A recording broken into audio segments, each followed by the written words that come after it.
Hey guys, this is your 6B-3 Modeling Pythagorean Theorem notes. So Pythagorean Theorem is a big fancy word for a formula that deals with right triangles. In your 6B packet, make sure that you are in the back of the packet, so past the spiral review, the independent practices, the star practice questions. You're all the way back at the pages that say cut these out. They're like smaller pages in order to fit into your journal. So this page here, hopefully you can see these in my video. And this page here will be for today's video. The very last page will come in the next video for the next lesson on a different day. So you should have a page that looks like this, cut out, ready to go. It is 6B3 notes, applying the Pythagorean theorem. So remember that I said a Pythagorean theorem is a formula used for right triangles only. Here is a right triangle for reference. A right triangle is a triangle, first of all, and it has to have a little right angle inside of it. The angle size is 90 degrees, but we're going to switch tracks. Instead of talking about angles, degrees inside of the angles, we're going to talk about side lengths from now on in Unit 6, okay? So let's read a little bit about what this says about using the Pythagorean theorem. So the Pythagorean theorem states that the measure of two sides of a right triangle, or a right angle triangle, squared, this is an important word, something squared means it's raised to the power of 2. So I'm going to pretend that x is a number that I'm just making up, and raised to the power of 2 kind of looks like that. It says that two sides of the right triangle added together equals the square of the hypotenuse. The hypotenuse is a very important word. This is a new word to you. The hypotenuse is the longest line. That's what it says here. Hypotenuse is the longest side of the triangle opposite of the right angle. So all this is very important. Remember whenever I saw this triangle earlier, I drew a right angle. Well, opposite side of it would be the line here. This line is called the hypotenuse. So I'm just going to write real small hypotenuse. It's very important to know that that is the longest side. It's across from the right angle, hypotenuse. We're going to use those words a lot. Earlier today, or earlier in the lesson, we did a cheez-it activity where we created a right triangle like this, and we lined up cheez-its here, here, and here. And we figured out that the square out of the cheez-its created, the number of cheez-its kind of made a pattern. We figured out that this number of cheez-its plus this number of cheez-its will always equal this number of cheez-its, no matter what right triangle we work with. So here's what I mean by this. If we had 9 cheez-its, 1, 2, 3, 4, 5, 6, 7, 8, 9, those are 9 cheez-its. 1, 2, 3, 4, 5, 6, 7, 8, 9, 10, 11, 12, 13, 14, 15, 16 cheez-its. They should add up to however many is over here. So first of all, 9 plus 16 equals 25. Let's see if we really have 25. 1, 2, 3, 4, 5, 6, 7, 8, 9, 10. Let's skip count. 5, 10, 15, 20, 25. So it does. It works. And if you don't believe me, you can definitely count one by one those boxes. But I kind of use a little bit of extra math. I knew that each row is 5, so I could just count it by 5s. So this formula is the stuff that we just did. This looks a lot crazier than here. Okay? But this is what it means. If this side was 3, we're going to let A pretend to be 3. And we're going to put a squared on it. And we're going to pretend that this side here is B. And again, we're adding, let's pretend that B was, oh yeah, it was 4. It was a length of 4. So I should have put a 4 there, but oh well. It's supposed to equal whatever this number is squared. So 1, 2, 3, 4, 5. Yes. C squared was 9. 4 squared was 16, and 5 squared was 25.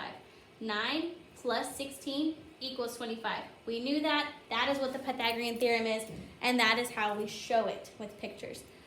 All right, so using the Pythagorean theorem and the above diagram, find the length of the hypotenuse. So if we didn't know the number here, we could find it using this stuff that we know. If this is a right triangle, with the right angle being right here, usually it will give you the right angle just to show you. We know that this side is the longest side. It is called the hypotenuse. we know that if we drew a box here of however many boxes, a box here, a perfect square. Mine are not perfect squares, obviously, and that's okay. This square plus this square should equal this square. So if A was 3, that means we had 3 right here. 1, 2, 3. And if we make a perfect square, oh man, my drawing is really bad. We're going to pretend that and technically it's the same exact problem as we did up here. We're just redrawing it. We just know that it is what it is. And if this one was 4, oh man, did I do it right? Yeah. Oh wow, I am terrible at drawing on this one.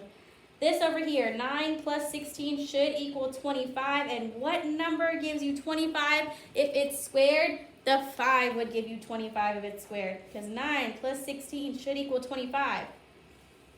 In order to find how long this line is, we would have to figure out the number that we could have squared it to become 25. So the answer would be 25. A squared would have been 3 squared, because we said A was 3. B was 4. And C was we didn't know. So I'm going to put, we don't know. If we know that 3 squared was 9, 4 squared was 16, we still don't know the C? Okay, sure. 9 plus 16 is 25. Could we figure out C squared now? What number squared could equal 25? The answer was 5. 5 squared does equal 25. So the missing number was 5 the whole time. We already knew that. I'm just kind of showing you different proofs. I'm proving that this is the answer over and over again using our model of a Pythagorean theorem. Remember that this is the Pythagorean theorem, but this is what it's saying. A squared, so this side squared, get it? It's a square. And B squared, this side squared, should equal this side squared with a bunch of squares. All right, let's move on to the second page. Let's try some other examples. A squared is 12. If I have 12 squared here, and if B is 16, I could fill in the formula first, or I could fill in my triangle. Let's fill in my triangle. Here is the right angle. Across from it is the hypotenuse, just so we know. That is the largest side. So I know that whatever my number is going to be bigger than 12 and 16, whatever it is. If it says A is 12, this number right here would have been 12. And B is 16, this number here would be 16.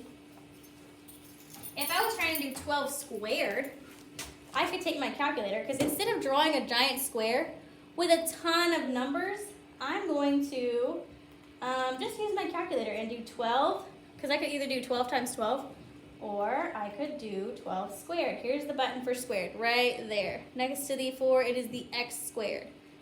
12 squared is 144, so I could go over here and write 144. Plus 16 squared, and I could literally figure that out. I do not have to draw a square and count up how many squares there are in the square, because I can do 16 squared. That is how math works.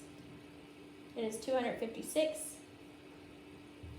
So 144 plus 256 is supposed to give me the largest square. So this number here was supposed to be 400. Now I got to figure out, so the biggest square was supposed to equal 400 little boxes. I'm so glad I didn't draw that, because that would have taken forever to draw 400 boxes. So in order to find the number for this line here, the hypotenuse is what we're missing, what we don't know. I could have used all those squares and tried to figure out what number of squares fit here by doing the opposite of squaring something. The opposite of squaring something is square root. You get to the square root by pressing the control button, which is the gray button, and then x squared. It pops up with the little square root symbol, and we type 400 inside of the square root symbol, and we press enter, and we get 20. That means the missing side length was 20. All right. Using the way that I just did the above, I want you to try the second one down here, and you will show me your work.